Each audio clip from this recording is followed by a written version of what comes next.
Alright. Believe it or not, Sonic has featured in 5 different feature films, ranging all the way from the 1990s to the more well-known ones of today. And I figured, hey, it's gonna be around about another 2 years until we get another Sonic movie, so why don't we rank the ones we've got now? Now, this list is reserved strictly for features that have been marketed as features, so while it might not reach feature length, as long as it was marketed as some kind of feature film, then this is on the list. I really wanted to include Sonic Boom Robots from the Sky on here, but it is clear that that was more or less just an arc. It was never marketed as anything beyond a 4-episode arc. And there are parts of this list that were originally broadcast as multi-part TV specials, but if it's marketed as a form of movie, it's on here. So here are the 5 Sonic the Hedgehog movies ranked from worst to best.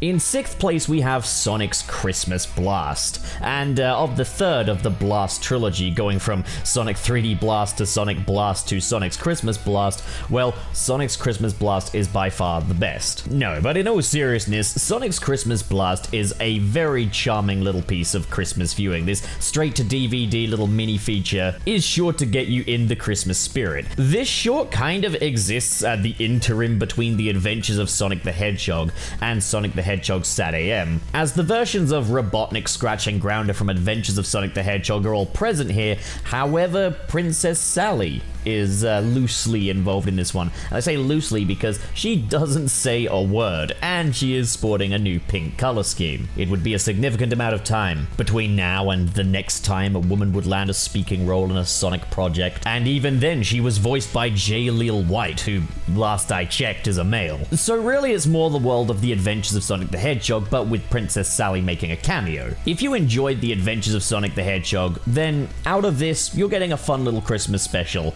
And diabetes, because this thing is so sugary sweet that even my titanic Herculean pancreas is struggling to produce enough insulin for this. So Dr. Robotnik has kidnapped Santa Claus and appointed himself as Robotnik Claus using a robot decoy of Santa. The difference? Well, Santa Claus gives you presents, you give Robotnik Claus your presents. And if you resist, you're gonna get chained up and locked in his robot factory. Yeah, that actually goes kinda dark when you think about it. So, will Sonic step up to the mantle of Sonic Claus to defeat him? Well, that's what this is all about. Now, this is a very condensed little feature, this. Like, it's all condensed down to 20 minutes, and I feel like you could have afforded just a little more time to flesh out some of the characters that this short tries to get you to care about. There's the human kid, there's Santa Claus, there's Sally, and like a whole part of Sonic's arc is, you know, not giving Sally presents last year, and now this year he wants to make up for that mistake. Sonic Christmas Blast has its heart in the right place. It's just sadly a little on the short side, but all the same, it's a surefire way to inject Christmas cheer into your eyeballs. And you can do a lot worse in the holiday season. In 4th place, we have Sonic and the Quest for the Chaos Emeralds. On TV, this would originally air as 4 different episodes. However, on VHS, it was marketed as pretty much its own feature. So I'm counting it. So what can I really say about Sonic and the Quest for the Chaos Emeralds? If you like the Adventures of Sonic the Hedgehog, you'll love this. I sure did. It's just 90 minutes of slapstick Sonic silliness. It's a literal race against time, as Sonic and pals travel through time chasing after Dr. Robotnik to prevent him from gaining all of the Chaos Emeralds. All of the 4 Chaos Emeralds, which, no, don't grant a super form, but they do grant other abilities instead. In fact, they are completely different shapes to one another as well. So Robotnik kidnaps Professor K9 Stein to create a time machine for him so that he could travel back in time, allowing himself more than enough time to collect the Chaos Emeralds and without a Sonic in his way. However, Sonic and Tails are sent by Dr. K9 Stein to give chase, restore the Chaos Emeralds to their original locations, and save the day. There's a lot of of really fun stuff here. I think they made great use of the time travel, as we get Sonic versions of different historic legends. I think my favorite of which being Masonic, who is the fastest mason in all of Egypt, and Sonic basically has to get him laid because Robotnik is trying to wipe out Sonic's family history. And speaking of the hilarious accidental sexual undertones that come with Adventures of Sonic the Hedgehog, yeah, they did some pretty interesting stuff with Dr. Robotnik in this movie, as he obtained each of the Chaos Emeralds, making him not only the world's sexiest animated fat man, to now the world's sexiest man. Also, every time he's recruited by Dr. K-Einstein, Sonic is trying to hit it off with the ladies. Hey, don't worry there, buddy. You'll get Princess Sally eventually. Too bad it won't be canon. But none of this is either, so what does it matter? I mean, with the Chaos Emeralds alone, we are starting to see more of the Sonic game lore work its way into the Adventures of Sonic the Hedgehog, as well as the sort of blue bubble shield that he gets at one stage. But no, this film isn't perfect by any stretch. It almost starts to feel just a little repetitive by the time you get to the 4th Emerald. Yeah, it's definitely got that video game fetch quest feel. Also, sadly, this thing doesn't really have an ending. Yeah, like it just kind of stops, it just kind of runs out. Robotnik is defeated, Sonic is sending his friends home, and that's just it, you know? Just runs out, roll credits. Nothing of the guys reflecting on their adventure or anything? No? Like no little after defeat Robotnik monologue? No, it just ends. That's it. Well, alright then, business as usual, I guess. In 3rd place, and I gotta say, 3rd and 2nd were really tricky. I really struggled with this. But in 3rd place, we've gone for the Sonic the Hedgehog OVA movie, which was originally like 3 episodes of a Sonic anime stitched together into a movie, and the movie is how most people know it. But this is a fun, goofy, low-budget, straight-to-video anime. Now, I don't know much about anime. I've only watched a little bit. I've only dabbled. But, like, I enjoyed this plenty fine. It definitely has some very anime sensibilities about it. So, okay, this is probably the one that is the most faithful to the games. This feels like it could have jumped straight out of any of the video games. I can probably pinpoint, yeah, this took place after, like, Sonic 3 and Knuckles or something. This one also has countless, like, dubs. I'm watching the English dub. I don't know if the Japanese dub is that much different. But, like, yeah, the English dub, it's a lot of fun. So, Robotnik kidnaps the president of the Land of the Sky. And I guess Sonic is romantically involved with his daughter Sarah. This is to get Sonic and Tails' attention and send them on a mission down to Robotropolis to shut off the robot generators, which are now running out of control. Robots have overrun the city, Robotnik's got no power there any. But it's all kind of a trap as Robotnik just sicks Metal Robotnik on them. And it's all a big trap. Robotnik's built a Metal Sonic to take over the Land of the Sky, and he intends on marrying Sarah.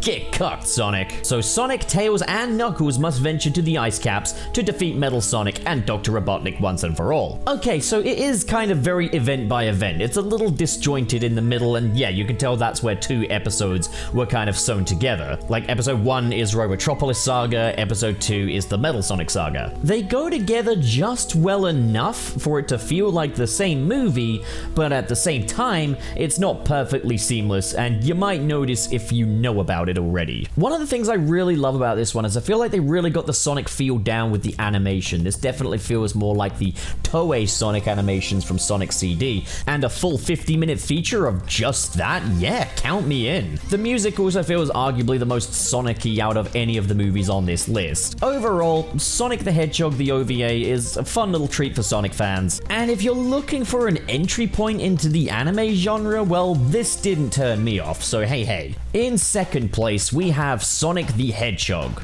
the 2020 theatrical release. I think the best thing about Sonic the Hedgehog 2020 is that it is a good film. It is a good film that is handicapped by using a very boring and repetitive structure, but it is fortunately saved by having a great sense of world building and the characters actually being really likable and feeling within the spirit of the franchise. Sonic the Hedgehog is just a quality family film that I think everyone can enjoy, and it's probably one of the best examples of, oh, the fictional characters have come to our world, oh my goodness. Since I guess Looney Tunes back in action, and what a film. That film was great, huh? Man, I love Looney Tunes back in action. Now, excluding the mid-credits, only 2 Sonic characters actually show up in this film. And this serves as much more of an origin story for Sonic and Dr. Robotnik than it does a Sonic movie. Sonic has also been incredibly reworked. He's not just this one-note dude with tude.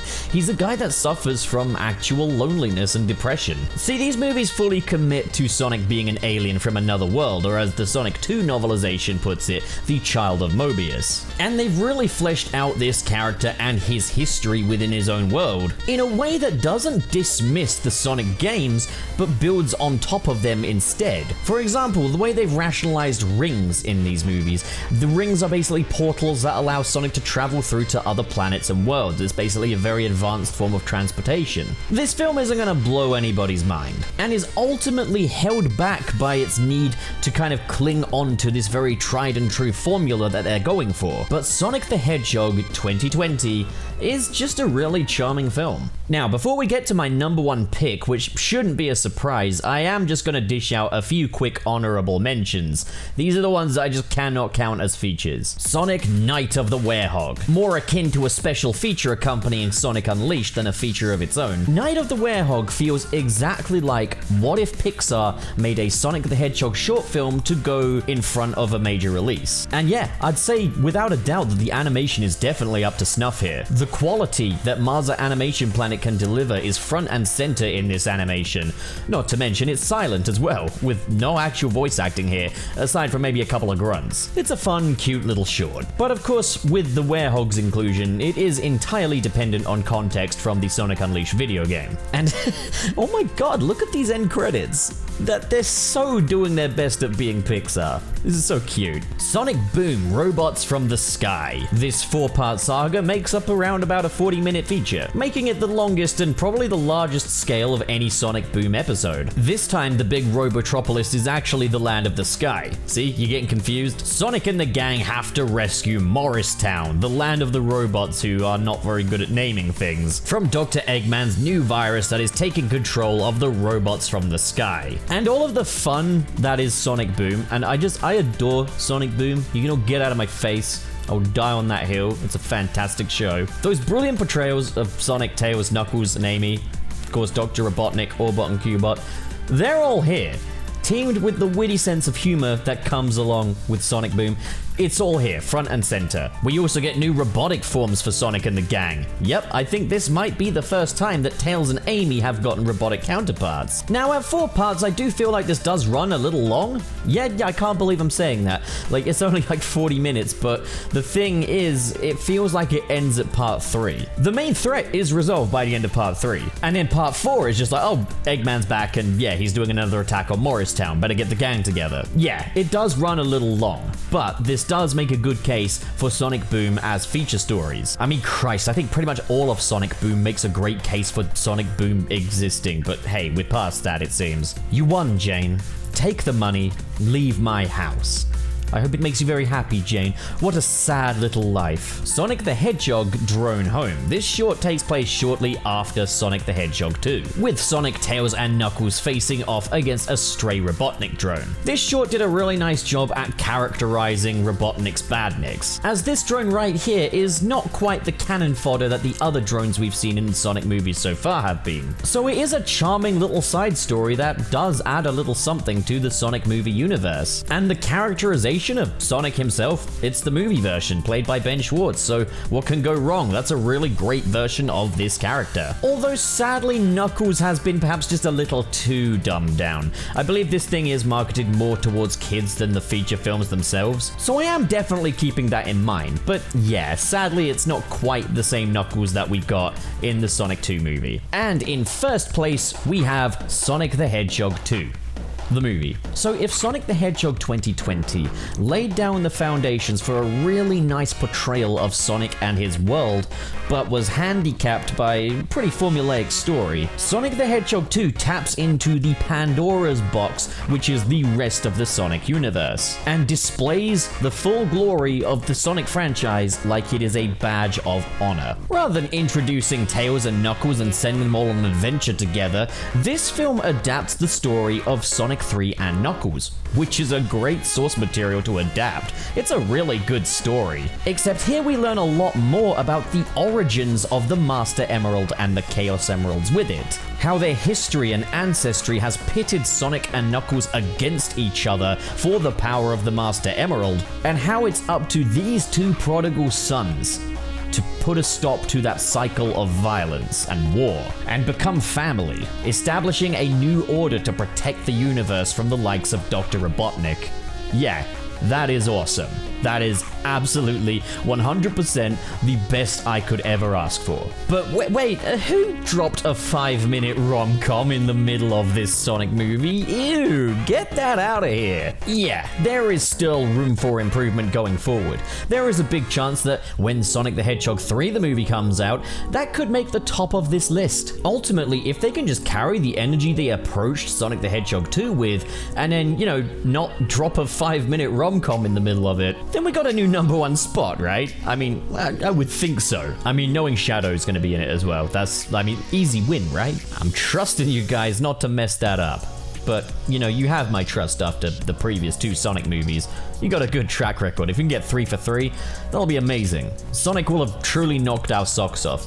Though I have to say, out of this entire list of 5 films, there's not a single one I didn't like. If Sonic's Christmas Blast is the worst of the Sonic movies, then that says good things about Sonic as a film character. Heck, even going into the honorable mentions on this list, it's all good. Considering how it's notoriously difficult to get video game franchises right outside of video games as the medium, I think Sonic has done really well for himself. His 2 cinematic blockbuster outings have really cast a nice light on Sonic the Hedgehog for a new audience that might not have played the games. And if you grew up with any of the other 4 on this list, well, that's a pretty cool piece to have in your childhood. I hope you liked it. And I think when Sonic Prime comes out, I'll do a ranking of all of the Sonic shows. So that's my list of the 5 Sonic movies ranked. Let me know what your ranking would be in the comments below. And until the next time, get out of my house.